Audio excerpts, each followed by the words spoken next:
I remember each phase. Approach anxiety. Who's ever had approach anxiety? Raise them high. I want to see the armpits. Approach anxiety. Okay? Still have it, but it's manageable. And I remember what that felt like when it wasn't manageable. When I see you guys in the clubs, training or otherwise, and I see you guys look at that set, and I see you guys look at her and want to approach, and then you start fidgeting, and you don't know what to do. And you look back at your friends, and I'm across the room, and I know what you're saying to them. Oh, she's not my type. Oh, she's not hot enough. Oh, she's talking to her friend. She's busy. We give ourselves all these excuses. Don't get me wrong, I gave those exact same excuses. That's why I know what you guys are saying. And I remember what that's like. There were times, for all of you guys that feel bad, every time you don't approach a set, there were times when months at a time, I would be out 3 to 4 nights a week. 3 to 4 nights a week. 4 hours every night. What is that, like 16 hours cumulatively? 16 hours a week. And not one set I opened. Because I couldn't get over that fear. I looked at the set, I psyched myself out, and I could not get over that fear. So I remember what that's like. I remember stalling. Who's ever stalled before? Ran out of things to say. I remember that. I remember how long that took, how painful that was. When you walk up to a set, you say whatever your grand opener is, and then she says, hi, and you say, what's your name? Where are you from? And you bombard her with questions. Best scenario, worst scenario, you just stare at her. And then you turn with your tail between your legs and you walk back, hopefully to your friends. I remember what that was like. I remember being in that friend zone. I remember being in that area where I could finally talk to a girl. I could finally make conversation. But she only thought of me as a friend. Every single set. Only thought of me as that friend because I didn't know how to get sexual. I didn't know how to flirt with girls. I didn't know the difference between having a regular conversation and having a flirty conversation. Every phase that you guys will go through, I've been in those phases, and more importantly, I remember what it's like, and I remember how I got through it, how I fixed it. And you know what? I even remember the times when I lost faith. And some of you guys, hopefully not in this room, but some of you guys have or will lose faith in the process. You'll go through it, and you'll go through a plateau period where you're not getting better. And you'll say to yourself, maybe this isn't real. Maybe we're just fooling ourselves. Maybe no one can actually get better. And all these guys on this stage have already been good. Or have all this talent that they just hadn't brought out. Maybe that's what it is. And I have no shot.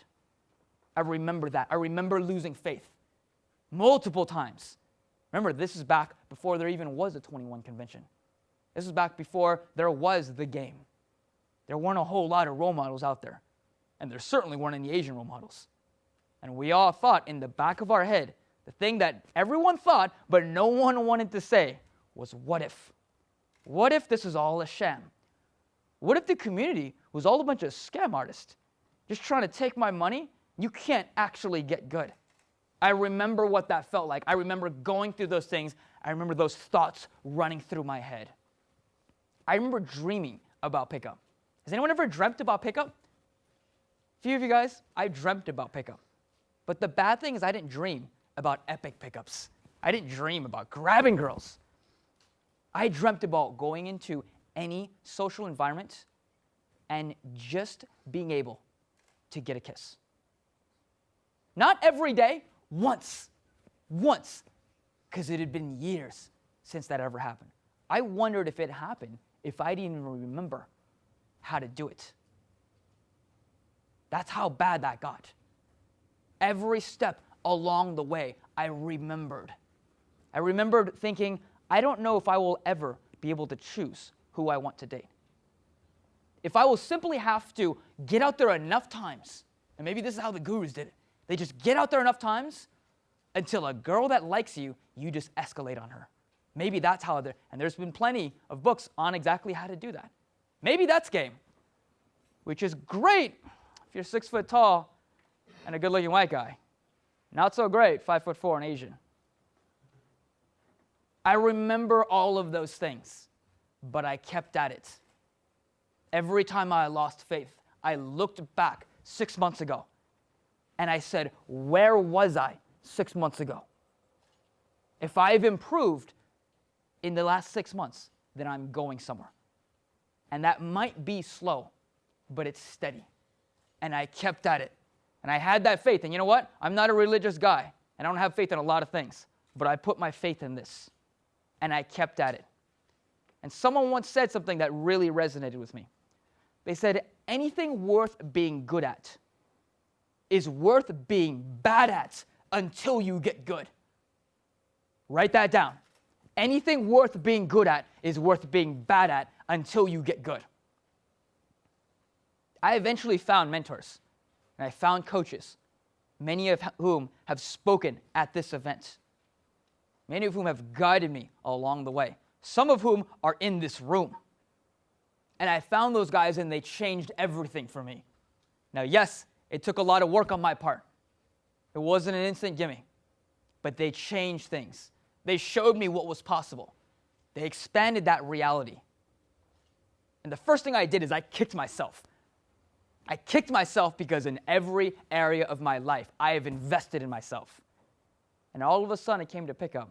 And I said, oh, society says we should just be ourselves. Therefore, I'm not going to invest in myself.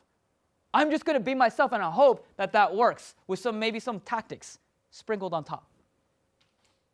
And I kicked myself for not doing it early. One of my earliest coaches, a guy who has spoken at this event, at this convention, I remember training with him, and I remember him telling me, what took you so long to get help?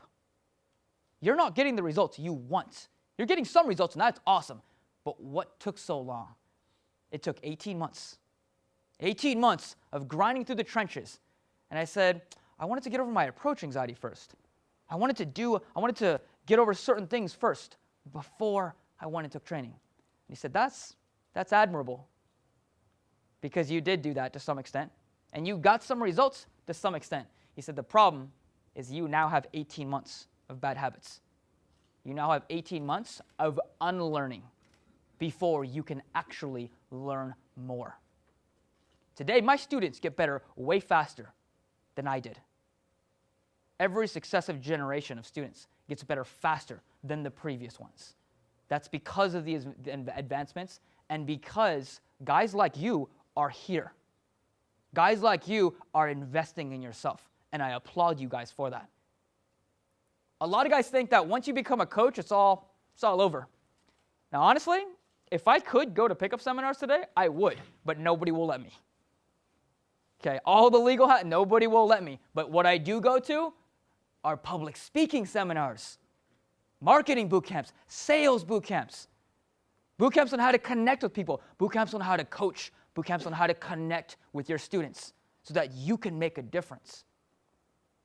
So when I tell you guys to invest in yourself, I'm not saying do what I say and not what I do. I'm walking the walk, and I'm telling you guys this is how I got here, and this is how you guys can get here. John Wooden, the legendary UCLA basketball coach, said, it's what you learn after you think you know it all that counts. Write that down. It's what you learn after you think you know it all that counts.